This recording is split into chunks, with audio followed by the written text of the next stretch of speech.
Prime Time. From New York, Diane Sawyer. Good evening. Back in the 1960s, black Americans were promised that this country would no longer judge people by the color of their skin. Tonight, nearly 30 years later, we bring you the results of a primetime investigation. We started this by going to the Leadership Council for Open Metropolitan Communities in Chicago. It's a group that tests for fair housing. We asked them to give us two testers trained in presenting themselves exactly the same way. Two young men who could go into white and racially mixed neighborhoods with hidden cameras to record their experiences for us. During the 2.5 weeks, at times the two men were treated equally. At times there was ambiguity. But tonight, we're going to show you some of the ways in which they were treated differently. Because this didn't happen just once or twice. It happened every single day. Meet John Cunin and Glenn Brewer. They work together at the Leadership Council.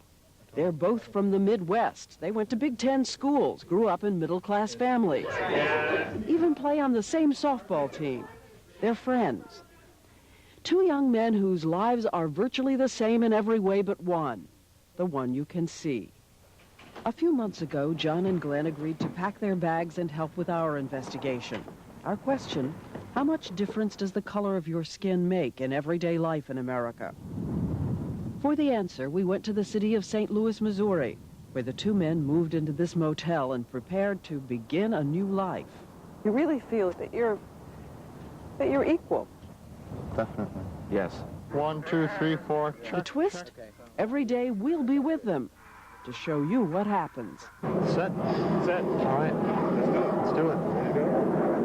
Let us tell you a little bit about how we're going to go about this. We're going to send John and Glenn into a variety of situations, and we're going to monitor what's going on from the van. We'll be parked outside. One of the first things John and Glenn do is take a look around the city. Go to a shopping center to pick up some things they need. John looks at some clothes. So does Glenn. They do some browsing. And right away, something catches our attention. When John walks up to this electronics counter, he gets almost instant service. But just a few minutes later, when Glenn walks up, he is ignored by not one, but two salesmen standing a few feet away. We didn't make anything of it until it happened again and again. Need some help? In the shoe department at this store, John gets instant attention and a hearty welcome. Yet when Glenn walks in just 3 minutes later, the salesman looks away. We run a stopwatch as the salesman continues to stare past Glenn. No hearty welcome for him. I was standing there and standing there and standing there. And John just barely skirts the fringe of the department. The guy comes over and he's joking, he's laughing, and that did not happen for me. Even when the two men stroll into a nearby car dealership, Glenn walks up to a new car right in front of the showroom window. Once again, we run the clock.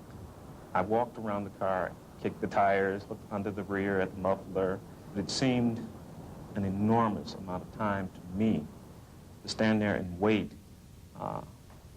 for me to spend my money. So you're clear that they knew you were there? Yes, there was a black salesman who looked at me and then looked away. A black salesman? The same salesman who was there in an instant, the moment John set foot on the lot. We can work it out for you. What do I have to do to earn your business? Sign your shoes. What about that? What about that salesman? Julianne Malveaux and Clifford Alexander both study the social and economic consequences of race in America. She's an economist at Berkeley. He's a consultant and former Secretary of the Army. His life lesson is the same life lesson that the white salesman got, that this is a group of people that for some reason I should deal with differently, despite the fact that I might make some money from them. That different treatment became apparent in another way when our two testers went to a record store. John browses quietly, so does Glenn. That's him in the background. But now, watch the salesman approaching from the left. He stops next to Glenn. He's not offering to help him, he's tailing him. And when I moved, he moved. And I think after about the second or third time when that happened, it suddenly dawned on me. He is there strictly to follow me around. I was surprised to see him trailing Glenn in the shop because he wasn't trailing me. This salesman who followed Glenn around in that store, men like that would say to you, this is not racist behavior. Black people commit more crime as a percentage of population. That's why I followed him. Do you think that all 32 million black people should be judged by some statistic about crime in this society? No, but the question is, what kind of blame do we put on this person? I rest my case.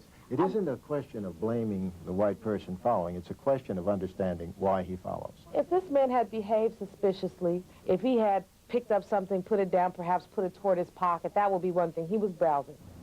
Nearly every day or night, someone treated Glenn like an outsider. For instance, one day, we locked the two men out of their cars, 40 feet away from each other. Glenn struggles all alone to get into his car. John, on the other hand, has a small crowd of passers-by, offering information and help. If you call the police, they'll come open it for you. Everybody who came by in my car, it seemed, had something to say to me. And you? Nothing.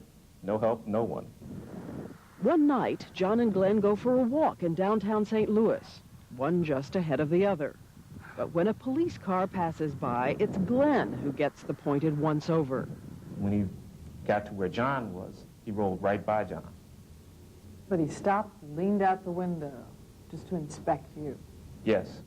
And on another night, walking on a residential street in white South St. Louis, a truck slows down next to Glenn. Our microphone picks up the man leaning out and telling Glenn he's in the wrong neighborhood. Go far south, man. Hey. The implication there was we were not where we were supposed to be. Which is in the north part of St. Louis, as far as he was concerned. Yes. So you're constantly doing this calculus of what am I going to do about this? Am I going to tell him to shove it? Am I just going to walk on by? Do I have the time, the energy? What is the cumulative effect of it? How bad is this day in and day out? It's the harmless kind of racism that if you accuse someone of it, they would say, well, gee, that's not cross-burning, and yet it still grinds exceedingly small. Every day, John and Glenn keep diaries, and the grinding is clear when we stop to ask about those impressions. You think you could make it here? No problem? Yeah, I think that I could make it here and set up here if I wanted. Knowing what has happened to me, I think I would be fairly discouraged. At this point already? Yes. An emotional price is one thing. It's still another when the price is money out of your pocket. At a car dealership, John was told he could get a car for almost nothing down. Financing available? Glenn's told he'll need at least $2,000 down. Was it just a fluke? They try a second lot. They decide to ask about the same red convertible with the same salesman. First, how much of a down payment will be needed? What do they usually ask down? Anywhere from 10 to 20%. You know, it just depends, sure. Well, normally the banks want anywhere from 20 to 25%. So you're looking at a couple grand there. Already, John's advantage is as much as $1,000. And what about the price of the car? You could probably pick it up for somewhere around the 9 range. 9? I mean, if I could get you in the car for, say, 95 even, think you'd be interested. Once again, a big difference. Since we heard all of this from the van, we decided to get out and see if we could get some answers. The manager met us first. What do we got today? Can we talk to John Novak? And then that salesman appeared, and we asked him why John and Glenn were quoted different figures. Well, they're all different. It just depends. Two guys come in looking at the same car. What's the difference? For him, the banks will do 10 to 20. For him, 20, 25? What's the difference? Depends on the vehicle, man. They were looking at the same vehicle. Oh, okay. What's the difference? We never did get an answer. Is there a difference? And we're not the only ones asking that question.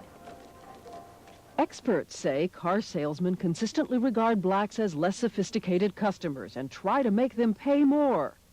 The result, according to a national study, black Americans pay twice the markup that whites do, at a cost of more than $150 million a year. And another way African Americans pay for the color of their skin is job discrimination. Over several days, John and Glenn apply for all kinds of jobs, signing up for job services, answering the want ads. Once again, from the very beginning, we notice something subtle but unmistakable. Not just what happens, but how they're treated. Call tomorrow and ask for Don. At a storefront job service, both our testers pay a fee and sign up. If I give you a list of jobs, okay? And there's one particular job on there. John is told pleasantly it's against the rules to share a confidential job listing with a friend. But when Glenn gets that information, it's a lecture, complete with a little warning about laziness. I'm going to limit your jobs. I'm going to monitor you real close. Because I've had people come in here, give them good job leads, they never show up. They never show up. Because they're too lazy to work. How often, how many times would you hear lectures about laziness or showing up or drug abuse? Quite often, in a lot of the situations. More than once, John is encouraged about a job while Glenn is turned down flat. This dry cleaning business is advertised for help out front at the counter. What's your full on application? Positions are taken. Positions taken. Still positions available? As far as I know, yes. Since John and Glenn have dealt with different people, we ask them each to go back a few days later to see if the same thing happens. It does. Glenn is told. I really don't know anything about it. John is told. Yeah, they're still interviewing people. Yeah. Positions are still available? These are life-threatening situations. When you talk about a person's work, that's life-threatening to them. That's what they do. At this point, there's only one more area to explore. John and Glenn need to find someplace to live. Right off, we start hearing something different. The Catholic Church, Fort Lauderdale District. The building manager gives John a relaxed description of the area. So you were being kind of welcomed to the neighborhood. Yeah. Whereas I felt like I would be in boot camp, and he was the drill instructor. I'm strict, I'm tough, I use whatever I have to enforce my. He also made reference to the fact that he wanted to keep his building clean because it was not a ghetto. There were other building managers who seemed perfectly cordial and businesslike. What's included? All of this, gas and electric? Yeah, we furnish the stove and refrigerator. Glenn left satisfied he had the same chance as anyone else at getting this apartment. But 5 minutes later, John arrived. Listen. Is it a good neighborhood? So far, pretty good. Yeah? But they're moving in. Really? Yeah. I just showed this to them when I moved. Yeah. I don't know how long it's going to be, that's as good as it is. But Have a nice day, racism on the surface. Let me show you this place, and I'm not going to do anything illegal as soon as you're gone, and one of them was just here. And this is what happens when John and Glenn spot this sign at another apartment building and go in to inquire. John goes first. a one-bedroom, air conditioning. The manager gives John a set of keys. The key system will work as your master. Okay. Okay?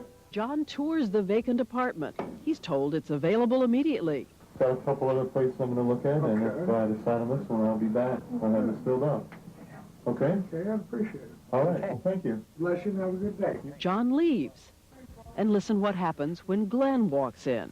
Suddenly, The apartment has been rented? the manager explains that regrettably, early that morning, a woman paid a deposit on the last available apartment.